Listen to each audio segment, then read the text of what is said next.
Now to those stimulus parties. In its first effort since the campaign, the Obama political team asked its online army to get together and discuss economic recovery over snacks. Some were pep rallies for the president's plan, but others are seeing the realities of Washington kill that inaugural buzz. Here's ABC's Yunji Denise. Hello. Hi. Yes, it is. In Alexandria, Virginia, Joanna Crane is having a party. Hello. And for a few dozen people she's never met. Hello. So is Harry Seymour in Allendale, New Jersey. Good evening.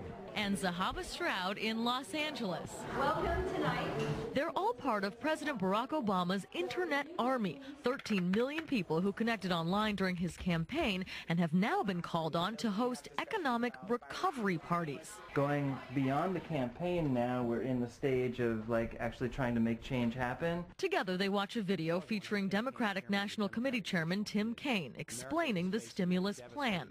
Finding a solution to this economic crisis is on the mind of every American. Then it's time to discuss. I want to know who's paying for that. Discuss. We're missing the most important point. Discuss. We have to have a solution for our problems today. For Crane's son William, this is more than a debate. It's his life. We need that kind of long-term growth. We need to convince other people. Just this week, he got laid off. So this meeting becomes very personal. Yeah, certainly. I mean, you start feeling the economic downturn in a very real way when you lose your job.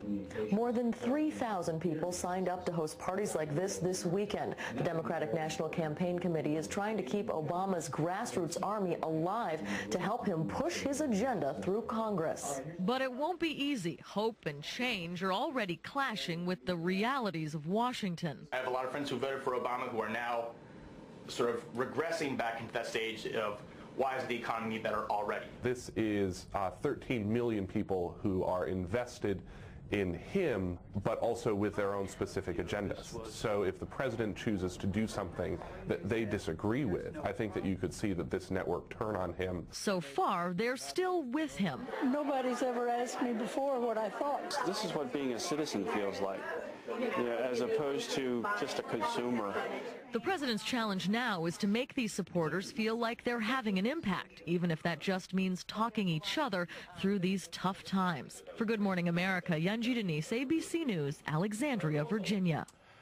And for the bottom line right now, let's dial up Washington, where George Stephanopoulos is getting ready for this week's This Week. George, good morning. Hey, Bill. So looking back, let's look back before we look forward. What could President Obama have done differently in these first 20 days to fulfill those promises of nonpartisan nirvana in Washington?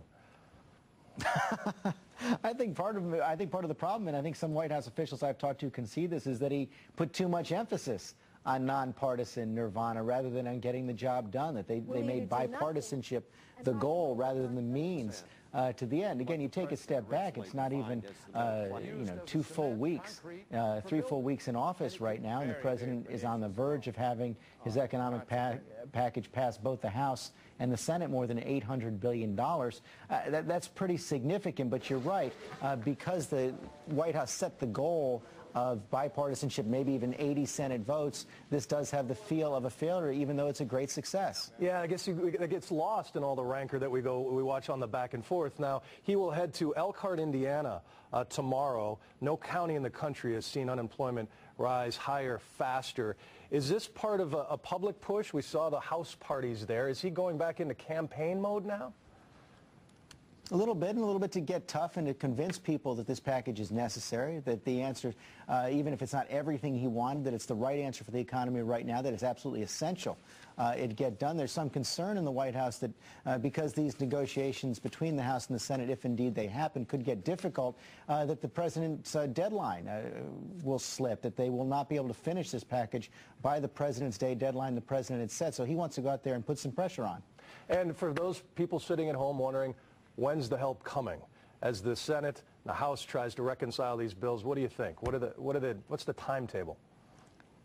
I think there's still a decent chance that it's going to get done by next week, by President's Day. If not, I think it'll just be a couple of days after that. Okay. We appreciate your time, George, and a little more this morning. George will be speaking to President Obama's top economic advisor, Larry Summers, as well as the new chairman of the Republican National Committee, Michael Steele.